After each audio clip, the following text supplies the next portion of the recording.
they hear me clap 3 times? Thank you so much. My name is Chanel Smawn. I'm the VP of Development for Orange Habitat, and I just want to thank you all for being here today and for all the work that you put in to help us reach our 40th anniversary. We are going to kick things off with a video, so if you could turn your attention to the screen, we're going to watch a video. Thank you.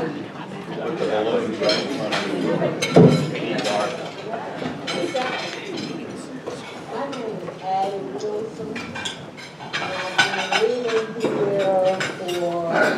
about 35 years.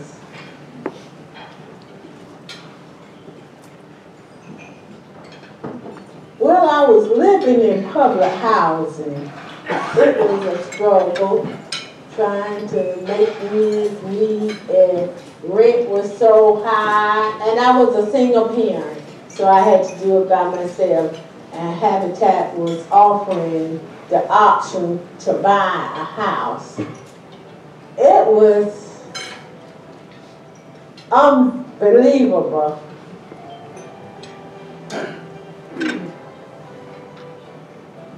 Habitat was founded in Orange County in 1984, and the first executive director, Susan Levy, was hired in 1992. So between 84 and 92, it was mostly volunteer run. Habitat has always represented one of the best community building organizations. I've always liked the concept that it's not a handout. Everybody is involved, the people are involved, the donors are involved. It means a lot to me to be working with volunteers. I really like that. There's so many ways that you can invest in a community, but I think housing is just one of the most basic, essential human needs that has to be met before other things can happen in anybody's life. You know, there's lots of studies that have been done that show that the children of homeowners fare better in school and then beyond because of that stability that homeownership provides. I was the very first person to own a house in my family. It has changed my life. I had that little extra money to take my children out to eat every once in a while and put pictures on the wall.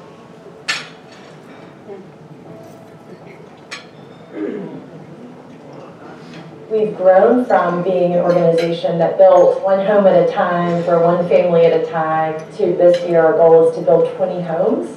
I think maybe that's what's most exciting for me. A lot of the things that we talked about and dreamed about, I now see. We've been the first in the country to do a senior affordable homeownership, where we built the first 24 townhomes dedicated for 55 and up seniors. And now Weavers Grove, which also is a first of its kind mixed income community, that had been also a vision for many years, and now we're finally seeing that come to fruition. That's the impact of 40 years. 300 homes out there and another 100 coming within the next 5 years. That's significant. I never got behind on my bills. My lights was paid on time. And when I retired, I paid this house off. It's a good feeling, and I would say thank you. For our 40th anniversary this year, we want to celebrate the past. We want to celebrate everything that we have done and all the accomplishments of this organization and the people who have gotten us here today. At the same time, we also know that we need to build the future. We believe that everybody should have a decent place to live.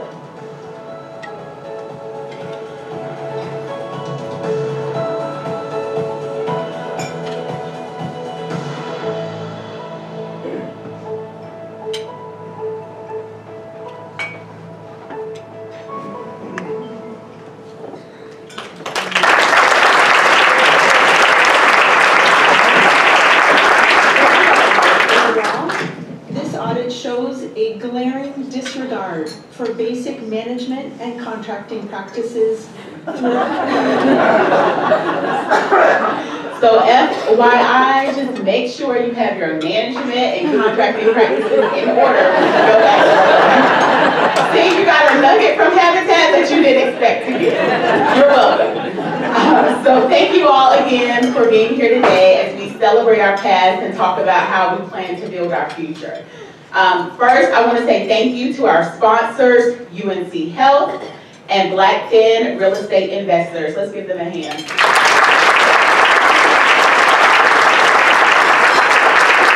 So how do you tell a story that's 40 years in the making? First, we recognize that it's a story of many. A story of lifelong devotion to serving this community, a story of stewarding and committing to ideas that were once sketched on paper, a story of dreams and hopes and never thought it could happen for me. One of the homeowners who never thought it could happen to them is Addie, whom you just saw in the video. So thank you, Addie. Can you give us a wave? Thank you, Addie, and you're home with us today. Our story is fueled by passionate volunteers, generous donors, and engaged community partners who've consistently shown up for us over the past 40 years. And when I look across this room, it is very clear that this is not the first nor the last time that you all show up for the residents of Orange County and for Orange Habitat. And so we celebrate you too. Now, you may have noticed that we looked prepared for a pep rally today when you look at your table. And what a better way to kick off our anniversary than with a little fanfare, right? And so we just want to celebrate some of the people who've made it possible for us to get here. So if you are a previous or current board or staff member, could you wave a pom-pom at us?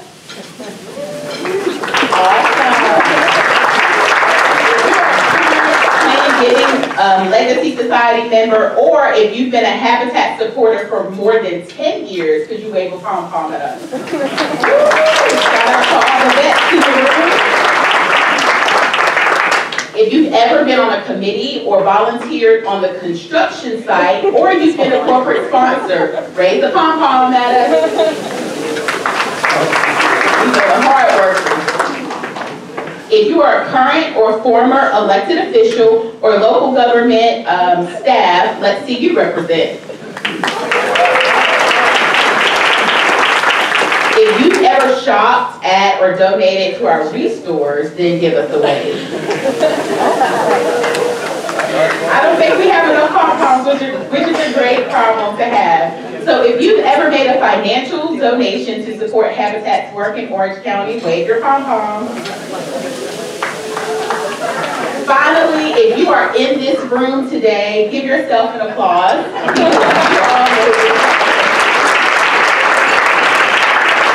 Thank you so much.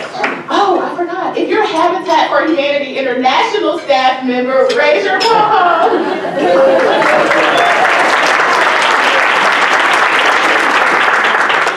So with that, I would like to welcome Reverend Dr. Brooks Gravener to the stage to share an invocation. Reverend Dr. Gravener has been involved with Orange Habitat for decades and led our partnership with St. Matthew's Episcopal Church in Hillsborough during his time as rector. And after the invocation, we will then hear special remarks from Chapel Hill native, UNC alum, and Habitat for Humanity International CEO, Jonathan Reckford.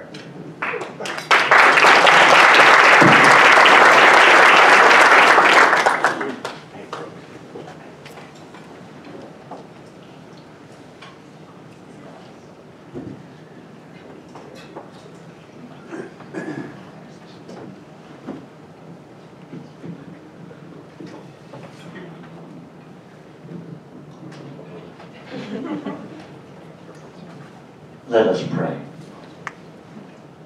All loving and all gracious God, creator and source of all good things and all right actions, we thank you for inspiring the work of Habitat for Humanity here in Orange County, which we gather today to celebrate.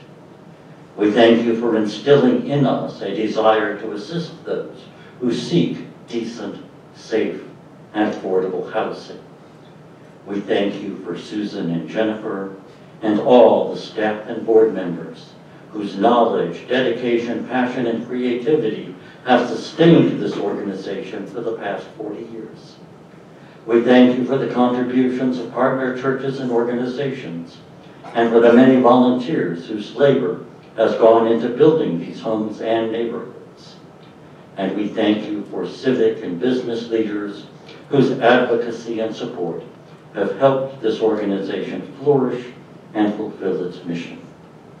Continue to bless and inspire the work of Habitat here in Orange County and throughout the world, that all your children may live with dignity, enjoy the fruits of their labor, and be a blessing to the communities in which they live.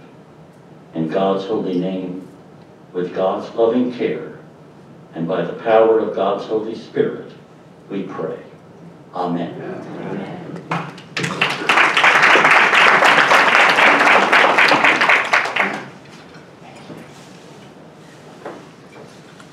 Good morning. Good morning. It is a joy to be back in Chapel Hill. As you heard, I am a born and bred Tar Heel, and there are places I go from a sense of duty, and then there are places I look forward to. And so it's always great to be back here. And I want to say special thanks to the staff, the board members, current and past, and all the volunteers and supporters who have helped make it possible to get to 40 years for Orange County Habitat. That is, it's so exciting to see the impact and the collective impact. And some of the numbers you heard in the video, in a way, are just the beginning. And you probably never know the ripples of impact of all the lives that are changed through the work, including, which is the not so secret, beautiful part of Habitat, all the hearts of our hearts that get changed in the process of being part of it. The screenwriter Randall Wallace had one of my favorite quotes about Habitat, longtime volunteer, and he said, "Habitat for Humanity is a perpetual motion miracle. Everyone who gives receives, and everyone who receives gives. If you want to stay complacent and uninspired, stay away from Habitat. Come close to Habitat and it will change you and make you a part of something that changes the world." And I hope for all of you, it looks like everybody here has already had a little touch of getting your heart changed and being part of creating that change. And it's really so exciting to see not only the incredible progress that Habitat has made here in Orange County, but also the big dreams of where to go, because there is both great news to celebrate, 345 new homes in 10 communities, another 258 home preservation projects, and through the Tithe, which is such a beautiful part of Habitat, helping another almost 300 families have decent housing overseas in some of the really hard, high-need parts of the world. And you all know home ownership, the opportunity, the safety, the stability, the financial assets that come with the chance to own a home are way more than a physical structure. It really creates that launching pad for children to grow into all that God intended for their lives. And what's so exciting to me is sometimes we used to end the story with, "and they got a house." Really, that's the beginning of the story. And what's so exciting is what happened because those children had the chance to grow up in the conditions that so many of us take for granted. It is because of people like you all around the world. Actually, Habitat had its biggest year ever last year. We helped 13.4 million people globally. The great majority. It's really good news. The not so good news, and you know that right here, is the state of housing affordability is the worst it has maybe ever been.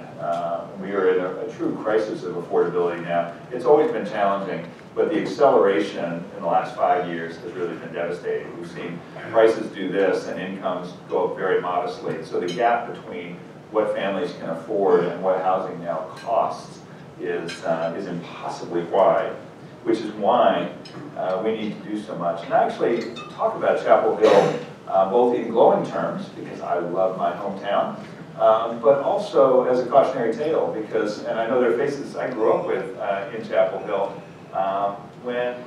when I was small, way too long ago, it was a middle class town, and everybody could live there. Basically, if you were part of the university, you were, people were in town. Everybody went to the same schools. People all worshiped in the same houses of worship, and therefore, it really was a mixed income town. As we fast forward now, that's shifted pretty dramatically, and what's happened, like in so many cities, we've become economically segregated with all the negative implications of that.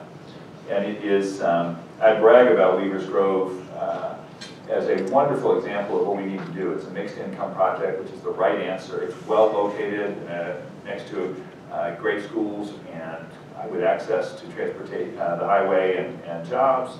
Exactly what we should be doing. That's the good news. So it is spectacular. The not so good news, it took over 15 years to get that project entitled.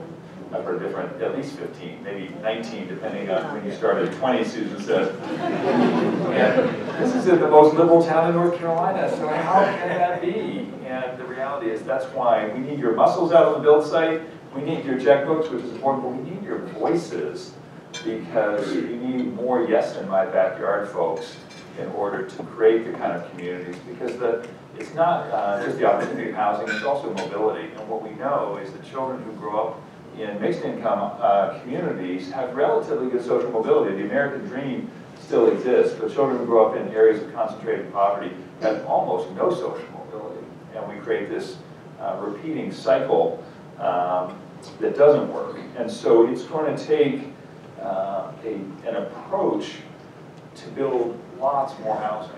And it's something I'm excited about. So Habitat is committed more than ever to build more. And we need to build a lot more because we have a huge supply problem, but also to influence more, because we recognize that Habitat by ourselves will never be able to build enough housing to solve the housing problem. So we use language that we want to put, demonstrate God's love by being a partner and catalyst for worldwide access to safe, decent, affordable housing.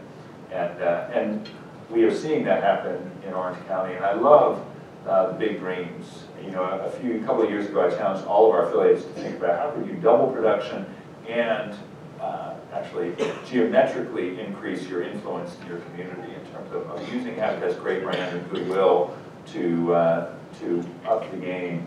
And Orange County Habitat is doing exactly that. And I love seeing the big dreams. One of my favorite quotes from my first board chair was he said, "The reward for doing good is the opportunity to do more." It kind of made me tired at first. It's like, we're already doing a lot. But that's actually really important, right? Because 40 years of good work in this community has earned Habitat the right to have a deeper level of influence and to play a larger role in the overall housing environment. And so that means both building more, and it's actually mutually reinforcing. By building more, that grows Habitat's influence. By increasing influence and changing the housing policy environment, that creates more opportunities to build. So it actually creates a positive, mutually reinforcing cycle. And I'd love to see the ambition. We were, Jennifer and I and 450 of our close friends from Washington last week for our annual advocacy conference, and several from Orange County and a lot from North Carolina there. And one of our colleagues said, which I love, you know the sports analogy, go big or go home. Well, this was go big so everyone can go home. And you know, I think we can take for granted so often. I think one of the reasons, though now the crisis is so bad, it's on the agenda. And I think sometimes that's because now middle-class families, children can't afford housing, so they have discovered we have a housing problem. That is just the visible part of what has been an enormous housing challenge for a very long time. And so I'm really here to say a huge thank you to all of you and for the work, the great work you have done, but also encourage you to keep dreaming big about how do we make sure that we create this beautiful town to be a welcoming, inclusive place that everyone can afford to live. And that's going to take active voices along with a lot more building. So it's exciting to see. I would say keep up the great work. And I just pray that God will continue to bless you with both the passion and the tools and motivation to keep dreaming towards a place where everyone in Orange County, everyone in North Carolina, everyone in this country, and everyone in the world knows what it is to have a safe, decent, and affordable place to live. Thank you.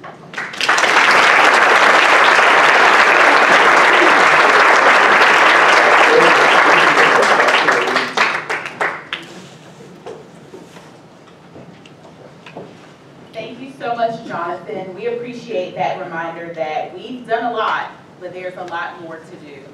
And we can all use our hands, we can use our funds, and most importantly, we can use our voices. So thank you all for your commitment.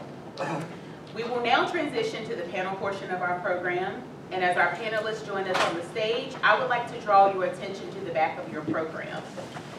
there is a box where you can write your favorite Habitat memory, your wishes for us in the future, or anything else that you would like to share with us.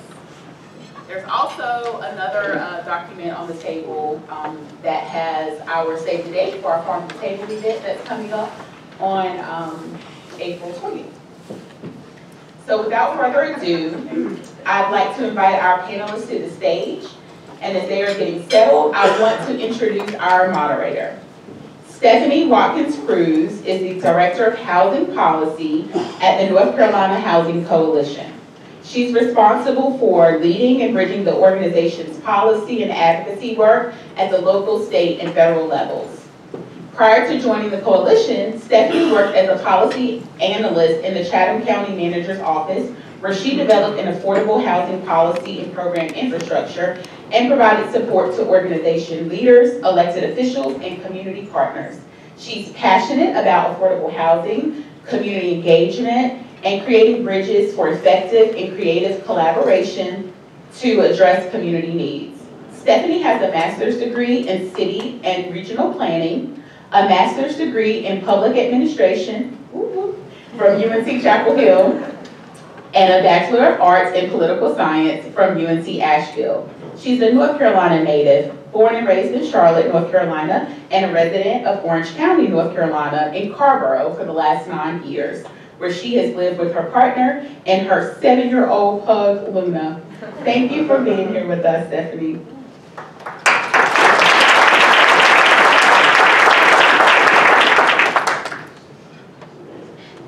Thank you so much for having me. I think, make sure I don't get these bios wrong. All right, so it's really an honor truly to be here. Again, I'm Stephanie Watkins-Cruz with the North Carolina Housing Coalition. And I want to take a mushy moment just to say that Habitat means a lot to me because my parents and I, we were homeless for about 8 years.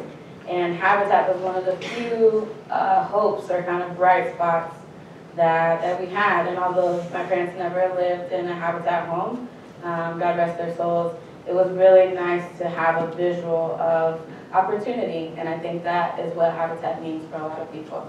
So without further ado, our awesome panel, I'd like to first start with, of course, our CEO, Habitat for Humanity International, Jonathan Reckford, who's been the CEO since 2005, fellow Tar Heel. Jennifer Player, the current CEO of Habitat for Humanity of Orange County. And Susan Levy, the former Executive Director of Habitat for Humanity of Orange County, and someone who's been an immense mentor and influence in my personal housing nerd and professional life. So thank you all for joining us.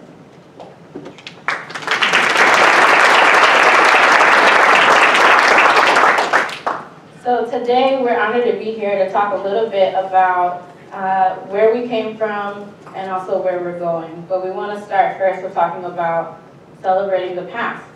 So I want to talk first, I want to ask Susan, can you take us back to the very beginning of Orange County Habitat for Humanity? What do you remember? And what were some of your dreams and goals then? Okay. Well, first of all, I wasn't here in the very beginning.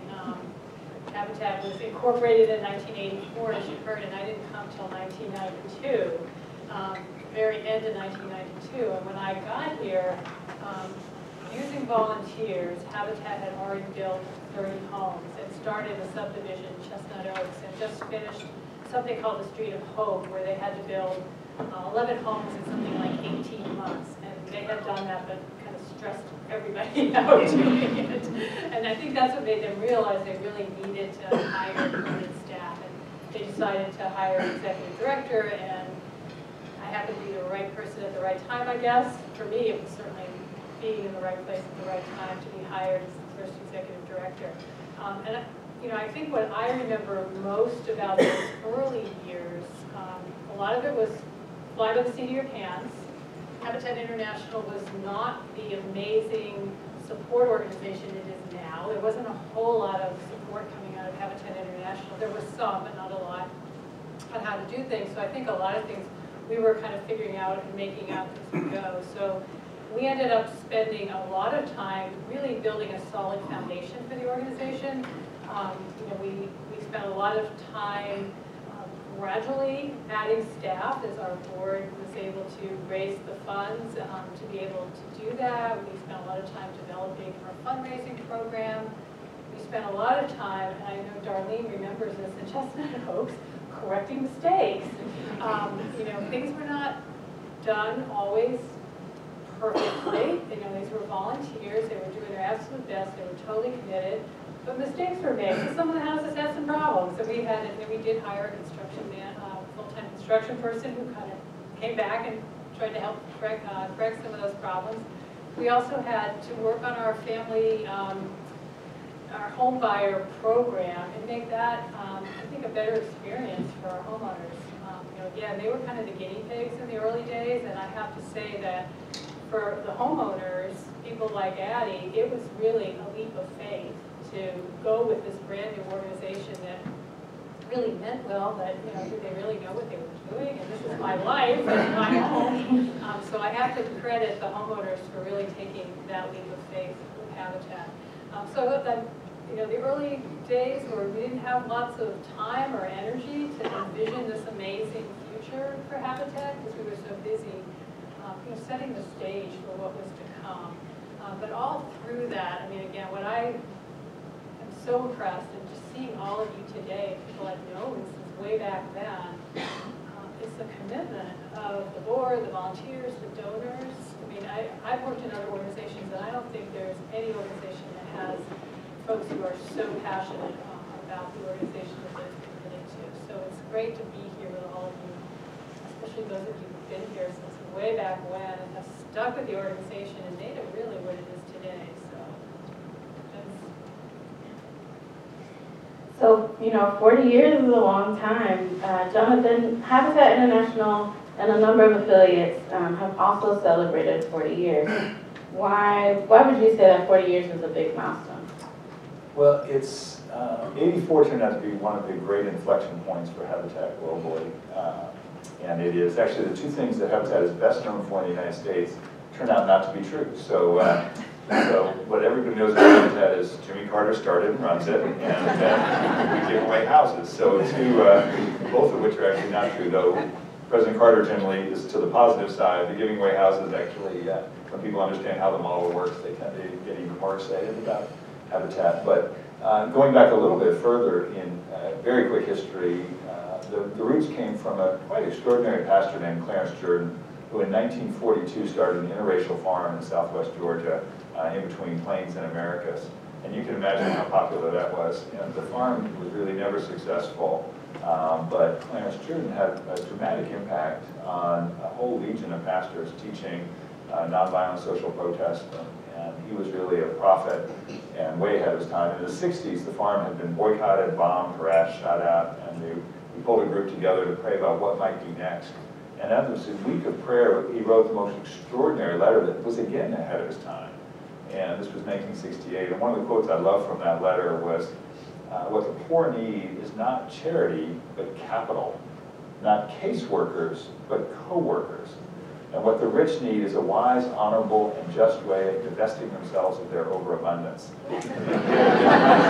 Everyone had something to give and everyone had something to gain when they came together. And he laid out the vision for a fund for humanity, where they would come alongside sharecropping farmers, give them a no-profit loan. They would, the community would help them build a proper house to move out of the shacks they were living in, and then they would pay back that loan and then keep making payments even after they paid off the loan. So the fund would be sustainable, and that would be this fund for humanity. And then Millard Fuller, who was a social entrepreneur who had come to repair his marriage at the farm, took this idea to Africa as a missionary, tested it for a few years in 73 to 76, and in 76, the Fund for Humanity became Habitat for Humanity.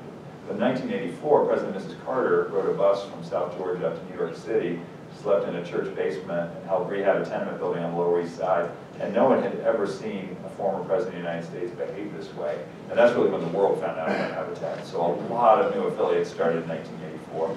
And really what Susan shared has been the story. Habitat was really started more as a movement than an organization. And people of goodwill, often in churches all over the country and world, just starting Habitat. And then we had to do some of the growing pains of how to go from a movement into a professional organization while not losing the movement part. And I think our ideal is to become a highly effective movement and do the best. And Jennifer can talk more about how that has progressed. But really, the great story of Habitat is not that there was one founder, but in thousands of communities around the world, there were founders who said, we could do something about this and we could get involved. Thank you. So when you hear, Jennifer, that 350 people have become homeowners in Orange County through Habitat, can you talk about what that number means to you and what the impact is? Yeah, I mean, so I've been with the affiliate for 10 years, and so certainly not the history that Susan has. But 350 is remarkable when you think that, again, we started really in a grassroots movement, and we have over time tried to grow and scale that impact.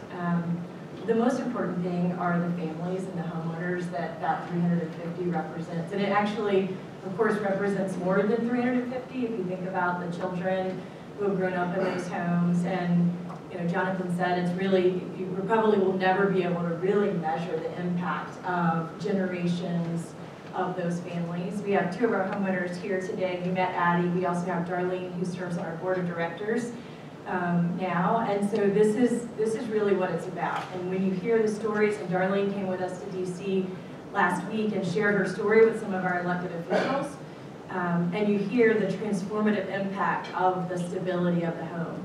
And that's what I think about, is not the 350 number, but what that impact has meant, that we will never know. We did a survey a couple years ago of our homeowners, and a lot of the results that we heard were, I was able to have a savings, and I was able to, send my kid to soccer camp that I wasn't able to do before. I was able to go back to school and take on a new career. Certainly kids, a few people have shared, I hear this a lot from our homeowners, that they were the first people in their family to buy a home, and their kids were the first people in their families to go to college. So really, as Jonathan shared, when I started, I also thought, oh, we're at this dedication, and we're closing on this home, and isn't this great? And that is really the start. The keys to that home are really the keys to opportunity and the keys to the future. And that's what I think is really important to remember, is that the house really is the launching pad for the future and future generations of those 350 families. And I love the way that you talked about it's ultimately hard to measure, right? Because it's the children and then the children's children and beyond that.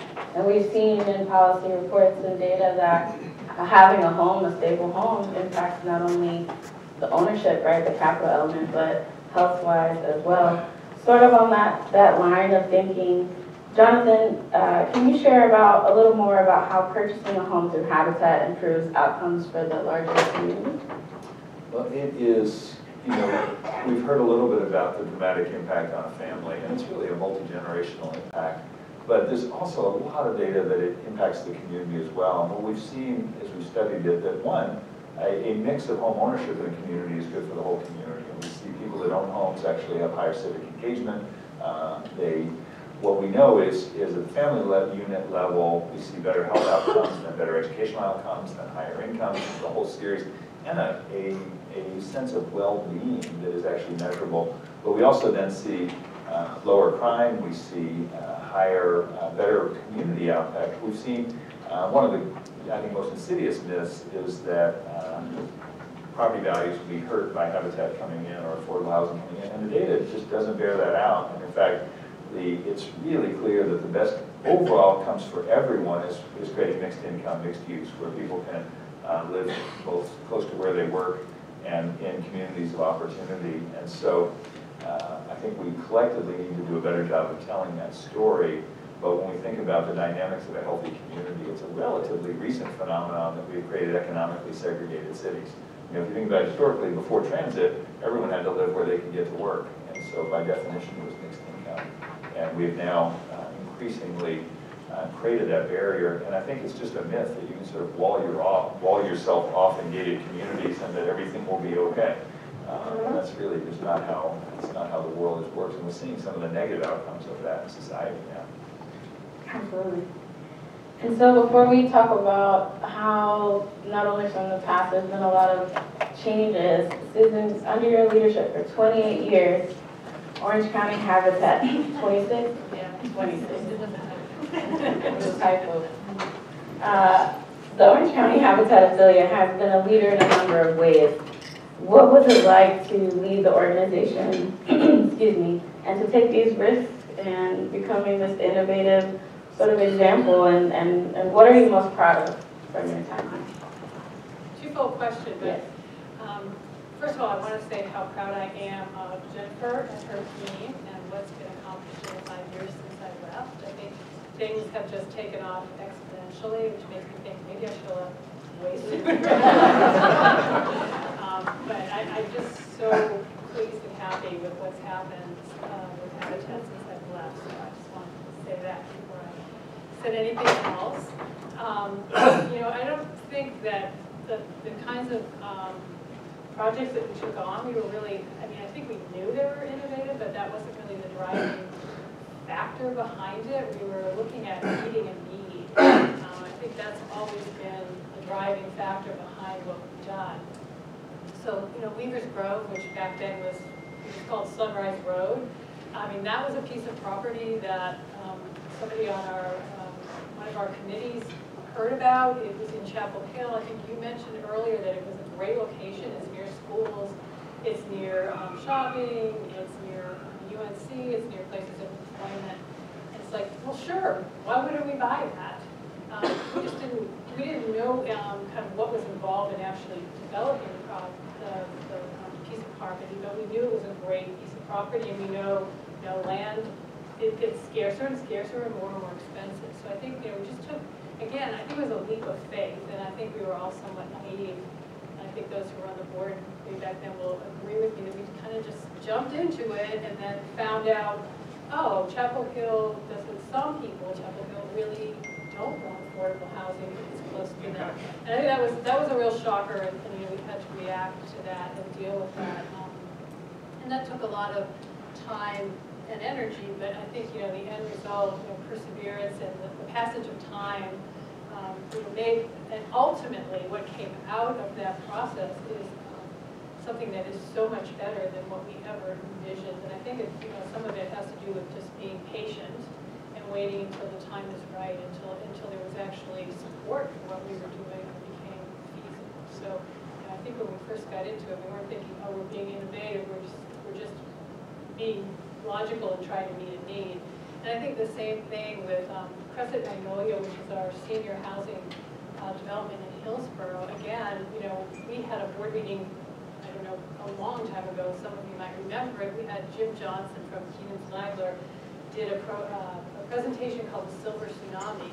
And it was kind of like so eye-opening about the number of folks, seniors, who are going to be coming into the pipeline and needing all kinds of services, including housing. And that really stuck in my mind. And I think over time, we did a lot more research, and we got involved with the Council on Aging in Orange County, and we got lots more information, and realized that housing for seniors really was a critical need in the county. And I think this time around, we were a mature organization. We had great staff. We did lots of research. We did lots of collaborative effort to make sure what we were designing and going to build was really going to meet the needs of seniors. So it was a really different kind of process, but I think the collaboration and being prepared for it was really, really important. And then hopefully maybe it's become a model. I don't know if other affiliates have tried it, but we did try to find other affiliates who've done senior housing as an ownership and couldn't find it. So, again, we were just meeting a need. Thank you so much. So you talked a bit about collaboration and persistence and patience, and anybody in housing knows that all three of those you need to have all the time.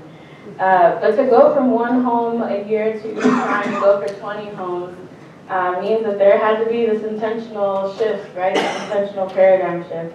Jennifer, could you tell us about how you've seen housing needs in Orange County change over the past 10 years, and what challenges the organization might be facing today? Well, Jonathan mentioned the housing cost. So depending on the number that you look at in Chapel Hill specifically, and Chapel Hill Barbara School District is always higher than the rest of the county. The median list price, I think as of December, was $747,000. And so while, when I started, it was a crisis. Now it really has, and the COVID impact really has made it both harder for families to achieve homeownership. That dream is really farther and farther out of reach for so many in our community. It's also made it harder for Habitat to build affordable homes. The cost has almost doubled for us to build a home from whenever I started 10 years ago. So those are lots of conversations we're having at the board level right now. What does it look like to continue building affordable homes where that gap between what we can build a home for and what someone can actually pay based on the fact that wages have not increased just continues, that gap continues to grow larger and larger. So those are some of the challenges. And I will say for us, we took Jonathan's call and said, let's try to figure out what would it look like for us to grow and scale. Weaver's Grove was the first challenge. We were building about 12 homes a year. We made a decision in 2020 to build 20 homes a year and just put a lot of time in. What does that mean on staffing, on materials, on tools, on volunteers? And then once we could see our way to 20, we said, what's beyond that? And so actually next year, one of the things that we're planning is we've looked at the Habitat model and said, what are the places where the Habitat model of 40 years continues to serve us really well? And what are the places that we might be able to expand that? So if you haven't been to Weaver's Grove, we have a lot of volunteers in the room who help us build those homes, and you're welcome to come anytime. But we are expanding beyond the volunteer model as well into how can we build homes without volunteers. If that's one strategy, then we're going to keep that strategy going, of course, and we're going to try to build some homes where we serve as the general contractor and we have project managers who build those homes with subcontractors, and that's going to allow us to go from 20 homes to next year, hopefully. I'm looking at our VP of Construction who's ducking his head, somewhere around 32 homes next year, so that's going to allow us to really scale up. We're also trying to diversify our funding sources. This community has shown up for us over and over and over, and we also know with the costs the way they are, we can't continue to rely on private philanthropy. So we're relying on our local government and really put a lot of funds into play, which has been exciting for us and needed.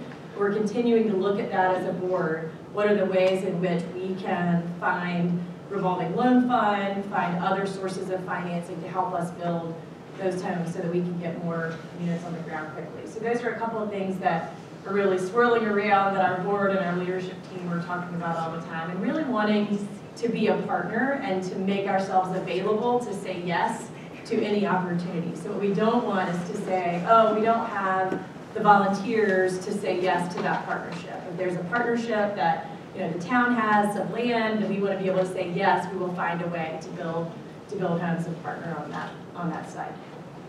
Thank you. So we have a few minutes left, so I want to jump around a bit and talk about part of the paradigm shift has been engaging more in terms of advocacy and building that relationship with local government. So Susan, why would you say the relationship with local government is so critical to the success of Habitat, and why advocacy is important? I think Jennifer just addressed it, and one big piece of it is that in order to develop affordable housing, it takes a very complex set of funding sources to make that happen. And the government, local government, is a really key piece in that. And so that's been true really since I started working for Habitat, when there was federal funds that came through the home program and the CDBG program, and they were administered locally, and those were kind of the only funds available, but they actually helped us get to the next level. So, advocating on behalf of Habitat and on behalf of affordable housing was really critical so that elected officials knew about Habitat, felt comfortable funding us, but also had an understanding of what the affordable housing need was in the county and the town. So I think early on it was really important. And then as everybody's gotten a lot more sophisticated and has a better understanding of what it takes to create affordable housing, Habitat became, or helped to initiate an affordable housing coalition, which has advocated on behalf of that full range of housing that I think Jonathan mentioned. We're not just advocating for habitat homes, but for homes for everybody who has a need, and that involves lots of other organizations, and they all have needs. So the Affordable Housing Coalition was able to bring folks together, again, do education with the public, so that there was support, for example, for an affordable housing bond in Orange County, twice I think, support in Chapel Hill for a significant affordable housing bond. And those funds have been absolutely critical to Weaver's Grove. It was absolutely critical to Crescent Magnolia, and without those funds, those wouldn't have happened. So, you know, it has to be the local officials have to feel that there is support from their voters for affordable housing, and that's part of, I think, the job of all the people who are involved to make sure people understand. And Habitat does that very well because we bring our volunteers into the process. You all get out of the site, you meet the homeowners, you know what the need is, and you make the best advocates, frankly, out there in the community, better than the staff does. So. And so as we look to the future, you know, Habitat for Humanity is a household name, right? Of course, you all know it, but folks who, you know, may not be as intricately involved know it as well. Jonathan, we're in a moment of new urgency around housing. Why do you want people to think of Habitat as a key player in the conversation and as a part of the solution? I think, you know, in your comment is you know, we have an incredible asset, which is because of the millions and millions and millions who've come out and participated, there's a halo of goodwill around Habitat. Now, it doesn't always translate into understanding and full knowledge, but the great thing is everyone likes us, and that's a great starting point. And we are political, but not partisan, and that's critically important as well, because housing can't be a partisan issue. We've got to get everybody involved. But I think now the question is, can we leverage that to the things that Susan and Jennifer talked about? And we actually calculated about 12, 14 years ago, we were growing really fast globally. And we thought, okay, if our real goal is, our vision is everyone having a decent place to live. Everyone is a really big number. And we thought, how long will it take if we compounded our growth to actually solve our vision? And it was something like 1,032 years, which is unacceptably slow. So we actually changed our framing question from how many houses can we build, which was a really good question, to what would it take to meaningfully reduce the housing deficit everywhere we serve around the world, which is a scarier question, but really forces a systemic approach to thinking about how do you actually change the housing market, and how could Habitat use its goodwill and influence to impact the markets. And we probably accelerated the fastest internationally, because back then the assumption was the market worked efficiently in the US. Some of our big innovations were around land rights, we became a global leader in housing microfinance. We actually started innovating with private sector entrepreneurs with better and lower cost building materials in sustainable ways. And then some really creative work around how do we train families to upgrade their own housing, which is how the very low income families in the world do housing. So we're actually doing home improvement television in several countries with millions of people watching on their phones, learning how to do projects. So now I would actually argue that flipping that back, we have market failure in the US. Depending on the community, 30 to 60% of the community cannot afford housing at a reasonable percentage of their income. And sadly, the triangle, which was historically affordable, is quickly becoming one of those places. And that's the shock. California, New York, Hawaii, those were always going to be incredibly expensive. But suddenly now, the sort of sweet spot for affordability, the Southeast, Midwest, those prices have doubled.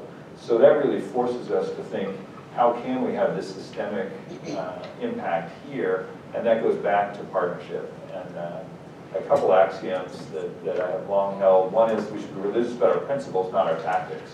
So how do we hold on to our principles but adapt, much as you've been doing, to find new ways? So that could be land trusts, it could be deed restrictions, it could be shared equity models, it could be new ways to do financing. There's a lot of innovation in the network of how we can figure out how to still balance that tension between building equity for the family and making sure we have lasting affordability in the community. Both good things. But I think it is really the willingness to, if you think about your brand as really your future, your brand is your future ability to do good. So we want to be great stewards of that brand, but I do think we can expand and help people understand more deeply the housing issues. And I think it's why I love our volunteer engagement. And with deep respect, because I'm sure there's some amazing construction folks in this room, the reason we engage millions of volunteers is not because that's the most efficient way to build houses. but it's because that's how we change society. And so I love our volunteer work, but we also need to find new models. And part of real success would be that all the private builders, who are really efficient builders, would include affordable components in their projects, that they would invite Habitat in. It's great that Habitat invites them into our projects, but we actually need to get to the point where all projects become mixed income if we can. So I'll stop preaching, but it is, but we have an amazing asset that you have all created, and I think there's a chance to use that even more powerfully. In our last negative 15 seconds, so Tiffany doesn't yell at me, I just want to end with Jennifer. When you look ahead, what are your hopes for Orange County, for this organization? Why should people be excited about Habitat and spend their time and energy and money?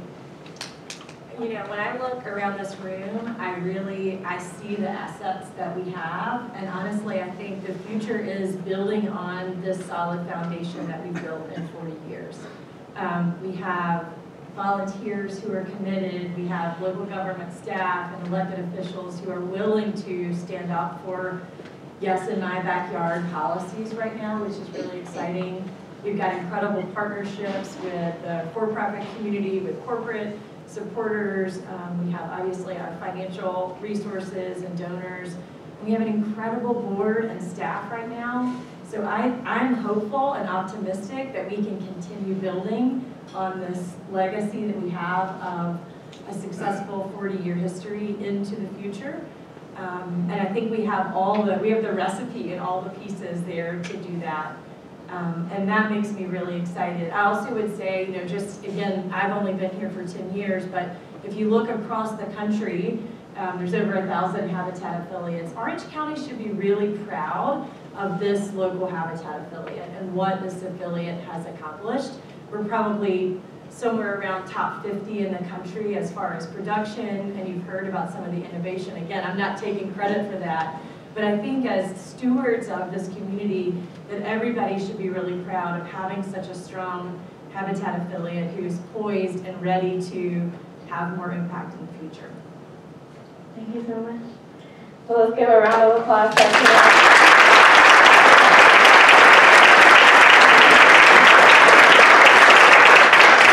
So we are going to switch over to some question and answer, like discussion. So does anybody have any questions? Raise your hand or a pom-pom. Yep, we have microphones coming too. It's too early in the day to lose our voices. Yeah. One thing.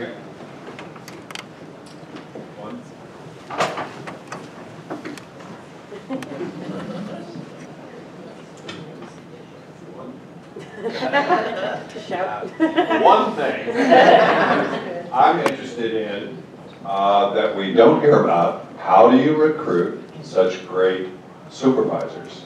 And since I'm assuming that with the construction boom that's going on, this isn't such an easy task, particularly since I'm guessing they're forfeiting income in order to work for Habitat. It's been a great pleasure to work with the wonderful supervisors that we have on site, to learn that we never make mistakes. It's a great environment to work in, and we're so appreciative for the supervisors that you're able to recruit, but interested in how you do it. Yeah, thanks for that question. I'll say we do have an incredible construction team. They're out there when it's cold. Today when it's windy, you know, when it's 100 degrees, they're out there. They're really incredible. We have, on one note, is we really pushed ourselves in the past 5 or so years to increase our salaries. I think for a long time, not just Habitat, but nonprofits in general, really woefully underpaid folks and said, well, they want to work here for the mission. And I do think that our staff want to be here for the mission, and we want to be able to pay them what they're worth and what their market value would be if they went somewhere else. So we've really been pushing ourselves on that note. The other thing I would mention is the AmeriCorps program. We did not use AmeriCorps for many years, and a few years ago, with this growth strategy, AmeriCorps was really a crucial part of that. And it's both getting folks out on the site, which you get to work with all the time on our site, who are AmeriCorps, and then that actually is a pipeline for folks who want to stay and become site supervisors. And maybe they don't stay forever, but I think that has actually been a really critical component of our growth strategy and in getting people who both really care about the mission that we're working towards and also love working with volunteers. Just a short ad, you've identified a huge issue. There's a dramatic shortage of skilled labor in the skilled trades, and that's going to create a huge bottleneck. So the private sector is focused on it as well. And I think it's actually a broader societal issue. How do we bring honor to these high-paying, good jobs? But I think we've created sort of a view that unless you go to college and sort of work in white collar, it's not respectful. And I think that's wrong, but also creating a bottleneck issue. And then we're experimenting in different ways with new ways to build as well. So we've got affiliates working with modular partners, doing other things that can leverage those skilled trades to make it more efficient to build. And I think there'll be some more innovations coming along, but it's a big challenge. Another question over there?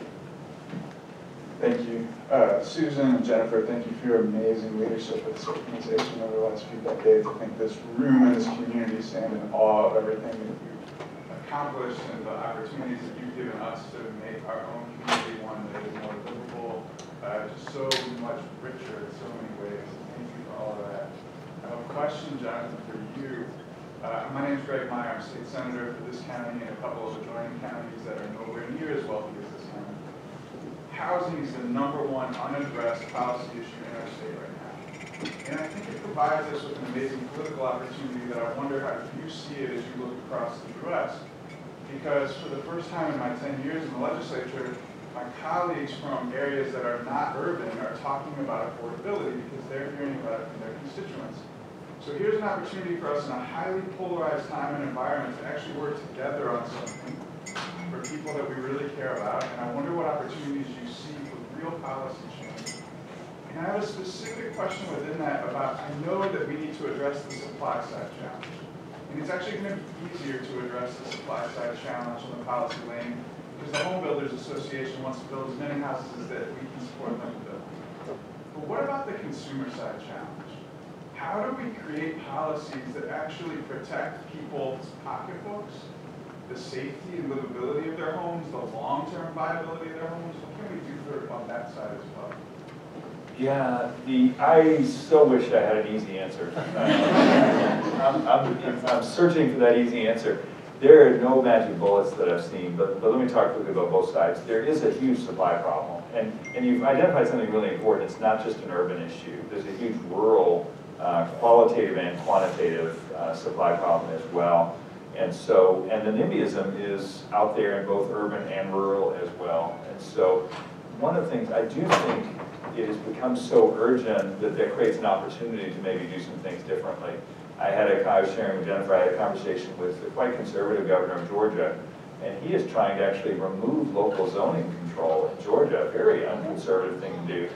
And because he's been very successful, North Carolina has some of this as well, he's recruited all these new clean energy factories to Georgia, and they are screaming because they can't hire workers because there's no housing. And yet, in those communities, they're resisting the creation of more housing. And so it's an economic imperative as well as a moral imperative. I think in terms of levers, there are some good examples. So one is, the heaviest one is actually the policy. How do you have, Massachusetts was out in front, but multiple states have done pieces, which is if you don't hit certain ratios of affordable housing or mixed income, then you actually, it actually triggers the forcing to either then you lose federal funding, you lose state funding, or you have got to approve housing opportunities in those communities. That's more the stick side. I've always thought you got to balance carrots and sticks. If we want to grow supply, it can't just be sticks or nothing will get built. We've seen terrible examples of well-intended policies like St. Paul trying to do rent control and stopping all development in the city, including all the affordable projects. But as a friend of mine said, maybe it's 2x4 in cake. So you've got to, developers, you've got to have a pretty big push to create mixed income, but there has to actually, the math has to work. So how do you have a bunch of cake too? And that's where, state housing trust funds, basically it comes down to land and financing. And we've got to figure out ways to address one other or both in order to make the math work. I think on the income, I'm a pro-markets person. If everybody had a good job that paid them well, they would be able to consume more housing. But because we underbuilt ever since the '09 crash, depending on which math you use, we're between 2.5 and 6 million units short. So it's really tough to fully solve, even if incomes go up without more housing, because that's why, supply and demand, and COVID just exacerbated the challenge, but incomes have grown modestly and housing prices exploded. And then you've even got some distortions that particularly hit the Southeast, which is private equity buying up all the entry-level housing, and that's actually made it worse again. And tricky to figure out how to regulate that without actually creating worse distortions. But I do think we need action at the local level, the state level, and the federal level, probably to address the scale of need. Thank you. And I can't help but, as a policy director, interject and say, Senator Mara, I would love to talk to you about this. I know you're very busy. But I think to Jonathan's point, there's no silver bullet in looking at policy development as a collaborative process and thinking of not only the supply, but the subsidy, right, so land and financing, but also the stability factor of it. Is there a policy that might actually perpetuate the issue or widen the gap? And then an infrastructure piece. Do we have what we need at the state and local, regional levels to actually implement these solutions? Because we can have great ideas all day, but we don't have a million Susans and Jennifers and Jonathans, right? We don't have a million organizations that are efficient and organized. So we often at the coalition really encourage that sort of four-pronged, holistic approach to policy development and encouraging some of that state-level policy making to include local staff and local elected officials so that the unintended consequences can be mitigated a bit. So I hope you don't mind. I would love to connect with you better. That's my whole job. If I can add, I think it was intended, but explicitly, it has to be a multi-sector because the government actually does not have enough money to solve this. So the private sector is going to have to bring in huge amounts of capital. So again, it's sort of how do you align the right incentives to get that capital working in a way that actually creates the outcomes we're looking for. One more question. We have time for one more question.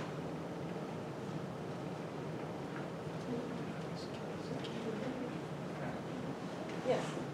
I was curious about how you're handling the great influx of the immigrant population as a source of both skilled workers and potential owners and even volunteers.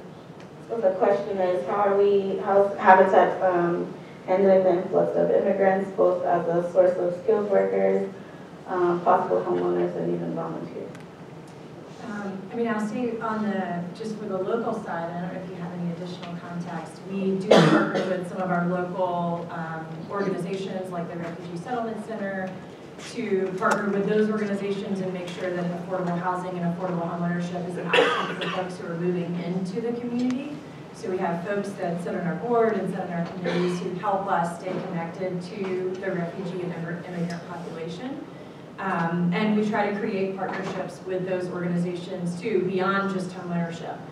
So Weavers Grove is an example where we're actually talking to Transplanting Traditions. The Executive Director of Transplanting Traditions is on our board. So if you've heard of this organization, it's a place where we have a farming community, so refugees and immigrants can actually grow food that they're familiar with from their home country. And Weavers Grove is going to be a satellite location for Transplanting Traditions garden. So we try to think of unique and creative ways to partner with those communities. And I think the other thing that Transplanting Traditions is doing, a lot of the immigrant population that we see here works at places like the Rizzo Center and the Carolina Inn and our university.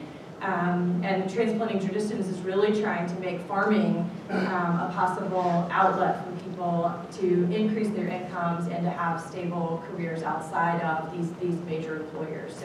So trying to create some creative partnerships, I think, and again, making homeownership available to everybody in the community.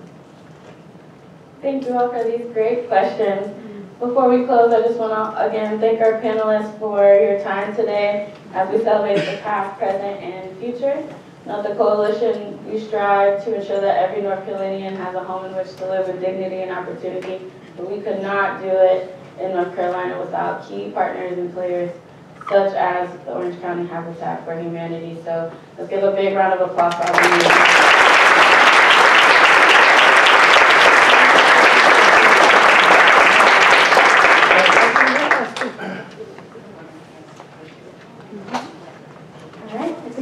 And now I think we're going to have a few closing remarks from the chair of our board of directors, Anna Wu, and then we will get you all out of here.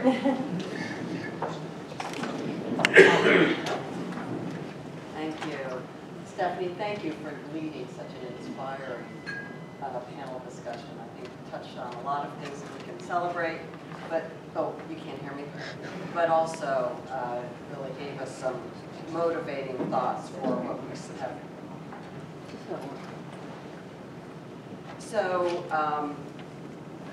oh, thank you. Stephanie, your comments are really valuable. So, as you've heard today, we have a lot to be proud of and a lot of work yet to do. And everyone in this room has been involved with us over these years, and so go out there and into your communities and bring more of your friends and introduce Habitat to more people across Orange County, because we can't do this work alone. So I also want to let you know that throughout the year we'll be sharing sound bites, photos, and testimonies from 40 people or more who have been essential to the history of Orange Habitat. So if you've got anything to share with us, please, we would encourage you to share your story. And if you're curious about how you can help us build more futures, there are not one, not two, but 10 ways, and you can learn more about them by picking up a handout that's on the registration table. So thank you again for coming, and please continue to stay engaged with us as we look to the next 40 years. Thank you very much, and have a wonderful day.